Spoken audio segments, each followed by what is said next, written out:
Damai sejahtera dari Allah Bapa yang melampaui segala akal dan pikiran, itulah yang memelihara hati dan pikiranmu dalam Kristus Yesus Tuhan kita.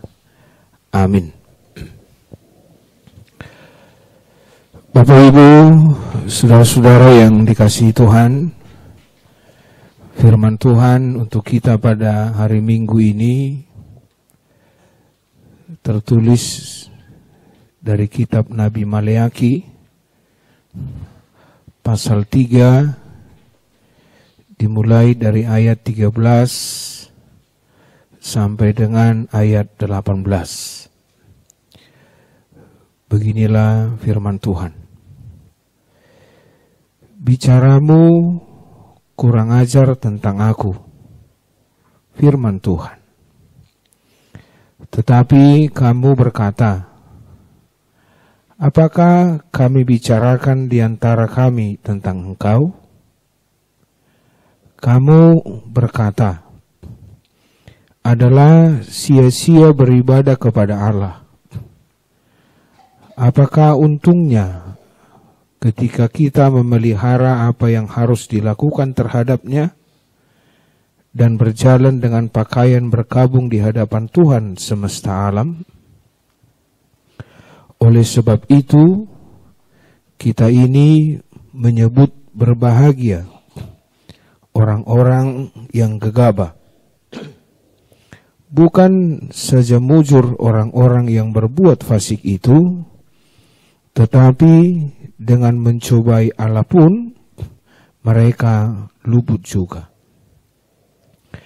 Beginilah berbicara satu sama lain orang-orang yang takut akan Tuhan. Tuhan memperhatikan dan mendengarnya.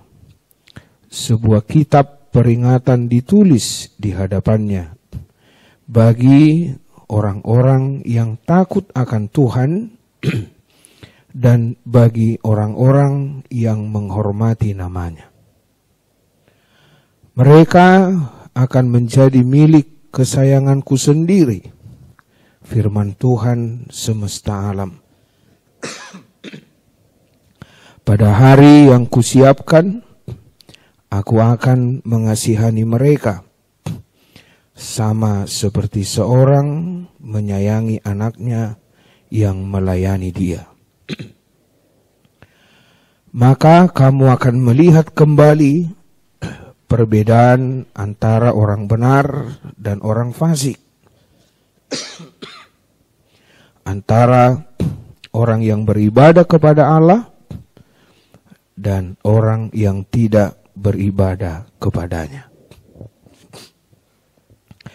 Demikian jauh pembacaan firman Tuhan yang mendasari khotbah kita pada ibadah sore ini. Bapak Ibu, saudara-saudara yang dikasihi Tuhan, sebelum kita memahami tentang apa yang dikehendaki kitab Maleaki untuk kita bawa hari ini, saya ingin mengantar kita memahami kitab ini dari nats epistel kita pada hari Minggu ini. Cukup menarik untuk memahami dua wanita, yaitu Marta dan Maria. Tapi sebelum kita mencoba memahami Marta dan Maria, saya ingin sedikit kita naik ke ayat sebelum Marta dan Maria, di mana ayat sebelumnya Yesus mengajarkan tentang orang Samaria yang murah hati.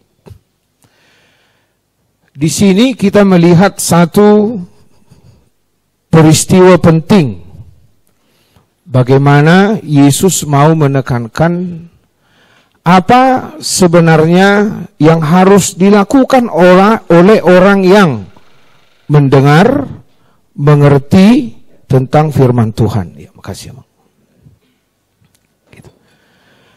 Nah, ketika Yesus menjawab pertanyaan orang Farisi tentang kasih kepada Allah dan kasih kepada sesama, Yesus menekankan sebuah peristiwa di jalan orang Samaria itu, di mana ada seorang yang kena samun dan dalam kondisi yang kritis gitu.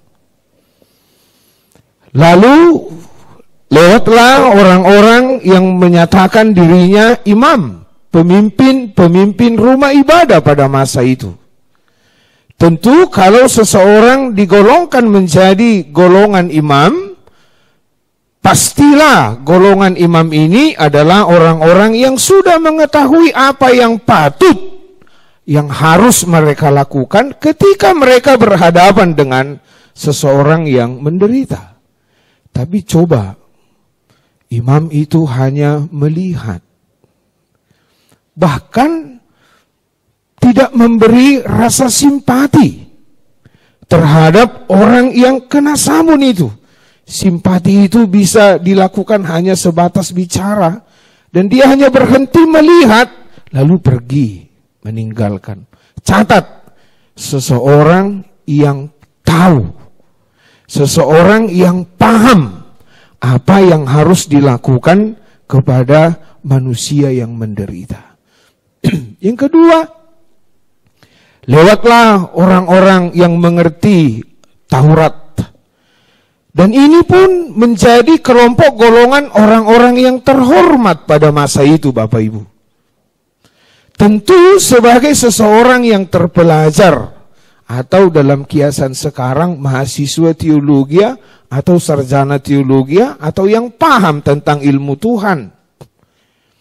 Melihat ada seseorang yang hampir mati, dia tahu dan dia belajar tentang itu, bahkan dia mengerti Taurat Musa, tapi dia pun mengabaikan dan tidak melakukan apa-apa terhadap yang kena samun itu.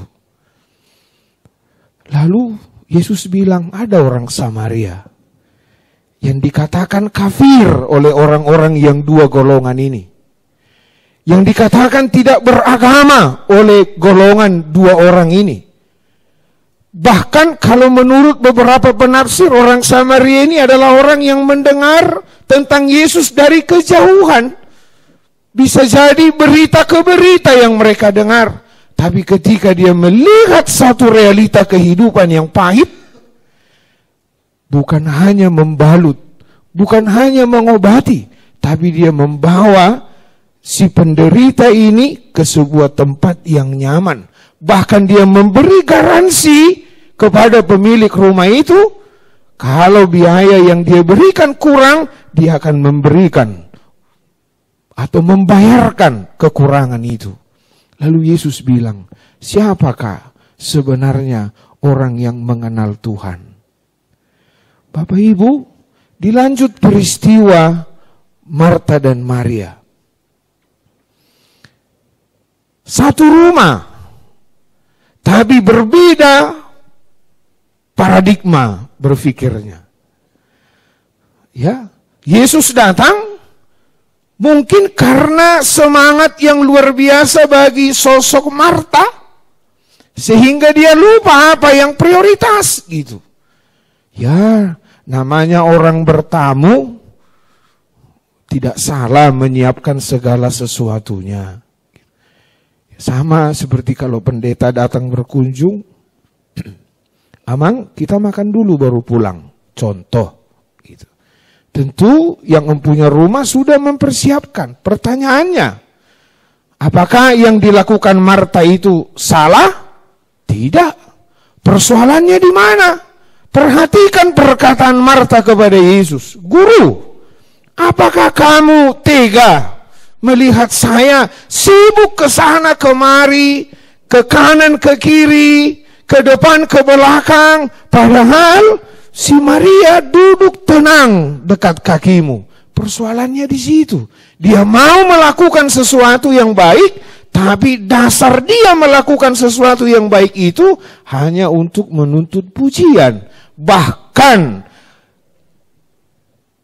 gaya Marta melakukan yang baik ini ada bumbunya, bumbu sungut-sungut. Dua cerita tadi Bapak Ibu sebenarnya mau menggambarkan tentang pola peribadahan umat percaya. Saya pernah dengar khotbah Pendeta Joas di YouTube. Dia bilang begini, ibadah itu, ibadah rumah tangga, ibadah gereja, dia sebut gladi resik. Gitu. Ibadah itu gladi resik. Coba perhatikan jemaatmu, dia bilang. Kalau kamu suruh berdiri, mereka semua berdiri. Kalau dengar khotbah, kepala mereka mengangguk-angguk sepertinya mereka menerima khotbah itu. Tapi coba cek setelah mereka meninggalkan bait suci. Mungkin kepalanya tidak akan menunduk, tapi kan geleng-geleng. Menolak semua keadaan itu. Bapak Ibu Saudara-saudara, hari ini kita mau dituntun beribadah yang benar. Bagaimana beribadah yang benar itu? Jangan-jangan saya sebagai seorang pendeta hanya sebagai tempat menyalurkan. Setelah saya salurkan berhenti di situ. Ketika ada orang susah saya hanya melihat dan pergi. Ataukah Bapak Ibu adalah orang-orang yang beribadah yang tiap hari datang dalam rutinitas ibadah. Mendengar, menerima, memahami. Tapi ketika ada peristiwa di depan matamu, engkau lalui.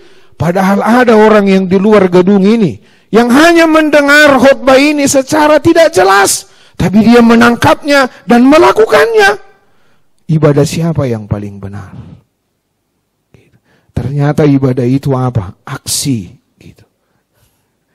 Bukan berhenti pada masa mendengar. Duduk diam. Jangan ribut ya nak, katanya sama anaknya. Kenapa? Kalau ribut marah Tuhan. Ya udah, yang dia tahu kalau gereja nggak boleh ribut, kalau ribut marah Tuhan. Dia nggak bilang setelah gereja apa yang harus dilakukan. Yang didikte dalam pikirannya, jangan ribut di rumah Tuhan, Tuhan marah.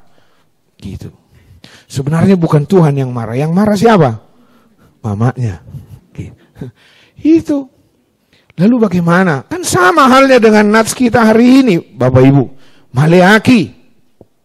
Kurang apa bangsa Israel itu? Coba cek. Sebelum peristiwa keluarnya bangsa itu dari tanah Mesir, masa Yusuf sudah menerima berkat, yaitu tanah yang paling subur, tanah Gosen, dekat dengan Sungai Nil. Di sana mereka hidup dengan tentram, penuh dengan tumbuh-tumbuhan yang menghasilkan. Makanya mereka bertambah banyak di tanah Gosen. Karena hanya tanah Gosen, tanah yang paling subur pada masa itu. Dekat sekali dengan pinggiran Sungai Nil. Kurang apa? Gitu. Semakin besar Allah melihat penderitaan bangsa itu. Lahir Musa dituntun Allah membawa bangsa itu keluar dari tanah Mesir. Lapar mereka diberi makan. Supaya tidak merasa kepanasan mereka diberi tiang awan. Supaya tidak tersesat malam hari mereka diberi tiang api. Apa yang kurang? Gak ada. Tapi lihat, selalu merasa tidak pernah cukup. Itu ciri-ciri dari cerita Samaria dan si Marta. Tidak pernah merasa puas, tidak pernah mau bersyukur. Akhirnya apa? Ketika mereka membandingkan hidup mereka dengan hidup orang-orang yang jahat, mereka lihat hidup orang yang jahat itu senang, mereka lihat hidup orang yang jahat itu bahagia, mereka lihat orang jahat itu berpesta pora. Lalu mereka bilang, lalu apa artinya hidup bersama Tuhan? Tiap hari berdoa, tiap hari memakai kerudung, mengaku dosa di hadapan Tuhan. Toh hidup orang jahat itu lebih baik daripada hidup saya. Itu realita kita sekarang. Sangat realistis. Pendeta, apa sih yang mau kita cari? Dia bilang. Maksudnya emang, udahlah. Mau lo bahasa Batak na idok. Portibiot do behita. Tahu emak. Tahu sama tahu lah. Makanya problema kami di daerah tradisional. Ada CD darurat gitu. Dibawa calon parlemennya dari Pulau Jawa. Harus masuk Kristen. Harus CD dalam satu paket gitu. Kan gawat gitu. Kalau nggak dikasih, ya sudah, nggak usah susah-susah. Di gereja sana terima kok, lompat. Gak ada masalah. RPP 6 bulan 1 tahun nanti diterima lagi lolos. Jadi semua orang memakai keinginannya. Maaf tadi saya bukan tidak menikmati ibadah Amang Simorangkir. Karena memang jarang saya ikut lagu-lagu seperti ini, jadi saya belajar dulu gitu. Jadi banyak tidak senang pindah ke sana. Banyak orang yang mencoba mencari pemberitaan firman sesuai dengan seleranya. Sesuai dengan keinginannya. Apakah itu ibadah yang benar? Tidak. Karena ibadah yang seperti itu hanya memuaskan hasrat. Jadi jangan salah. Gereja pun bisa menjadi pusat entertain, gitu. Penampilan, fashion show, gitu. Ya, mencari popularitas nama besar bisa, dan bahkan perhatikan dalam rangka pemilihan legislatif ini, gereja terpancing. Bahkan ada sebagian gereja membuka ruang, bahkan ada yang membuat asosiasi hamba-hamba Tuhan, luar biasa. Gitu. Banyak Amang-Inang fenomena-fenomena yang menunjukkan bahwa sekarang kekristenan itu, ibadah itu sesuai dengan seleraku dan bukan selera Tuhan. Bagaimana di sini? Saya nggak tahu, karena saya hanya singgah sebentar. Tapi perlu dipergumulkan, gitu. Yesus ditolak dunia. Ya, minggu-minggu ini akan menghantar kita kepada masa-masa sengsara. Bagaimana Yesus ditolak? Nah, kalau saya, Amang-Inang, dan rekan-rekan pemuda hari ini menyatakan mengikuti Yesus, siap nggak ditolak oleh dunia ini? Gitu. Kalau Yesus itu harus dianiaya, dan itu sebentar lagi akan kita saksikan, sebagai pengikut Kristus, siap tidak menerima penganiayaan oleh dunia ini? Gitu. Harus jujur, apalagi seumur saya, yang terpatri di pikiran ini adalah hanya yang menerima yang enak. Harus jujurlah. Coba yang seumur dengan saya, kalau diajak ke tempat yang senang, cepat. Tapi kalau diajak susah, tunggu dulu bro. Ya kan? Susah-susahmu, senang kita bersama. Kalau susah sendiri-sendirilah. Gitu. Itu terpatri. Jadi tidak ada daya juang dalam kekristenan itu. Saya teringat lagu seorang anak kecil keturunan Tionghoa. Saya nggak tahu persis apakah video klip lagu itu menceritakan kisah hidupnya. Tapi yang saya lihat lagu itu mau mengajarkan satu komitmen iman. Dia bilang begini, Tuhan tak pernah janji jalan itu selalu rata. Tapi dia berjanji selalu menyertai.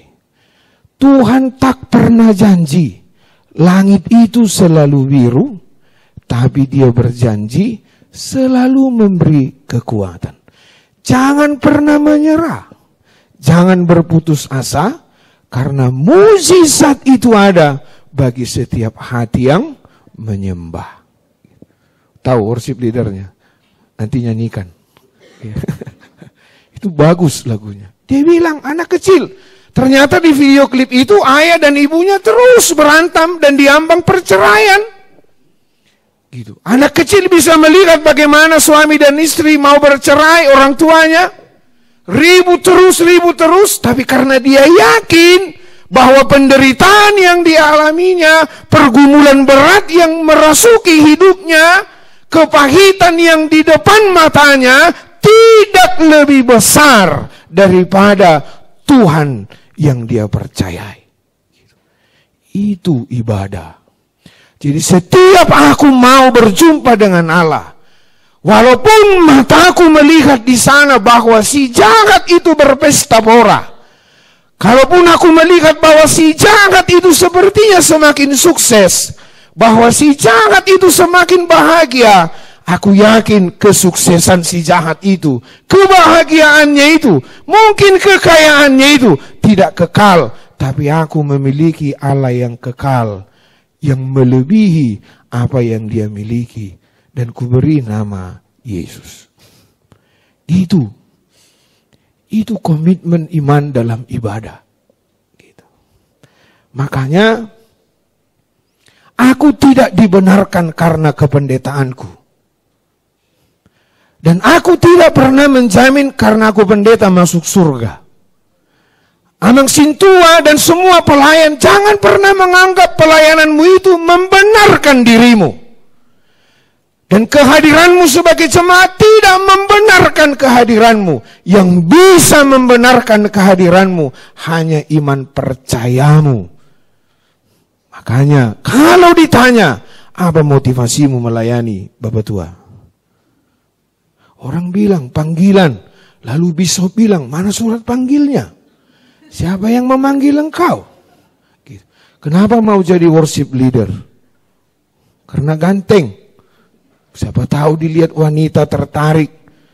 Kalau jumpa di gereja, chemistry-nya langsung kena. Oh ini anak baik ini dua-dua. Gitu. Kenapa? Jawabnya satu. Karena begitu besar kasih Allah. Gitu. Itu dasarnya. Jadi kalau aku mau berbuat sesuatu seperti Marta, boleh. Tapi dasarnya bukan karena pujian, tapi karena kasih Allah. Kalau aku mau berjumpa dengan orang lain dan melakukan ibadahku kepadanya, ingat bukan karena kebaikanmu, bukan karena statusmu, tapi karena kasih Allah.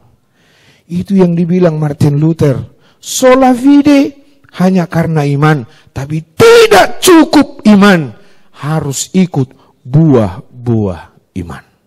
Gitu. Bagaimana mendapatkannya? Bagaimana mendapatkannya itu? Bingung kan sama siapa pertanyaan ini? Yang merasa perempuan lah menjawab. Gak mungkin itu sama laki-laki. Gitu. Bagaimana jawabnya? Cek ke si Maria. Duduk, dengar. Gitu. Ya kan? Duduk, dengar. Gitu. Jangan gerasa gerusu. Jadi metode si Maria itu menunjukkan bagaimana kita mau mendengar suara Tuhan gitu. Ya kita harus duduk dengar. Apa yang Tuhan mau bilang. Jadi sebenarnya kepada rekan-rekan pemuda yang hadir di sini, di situ titik lemah pemuda HKBP.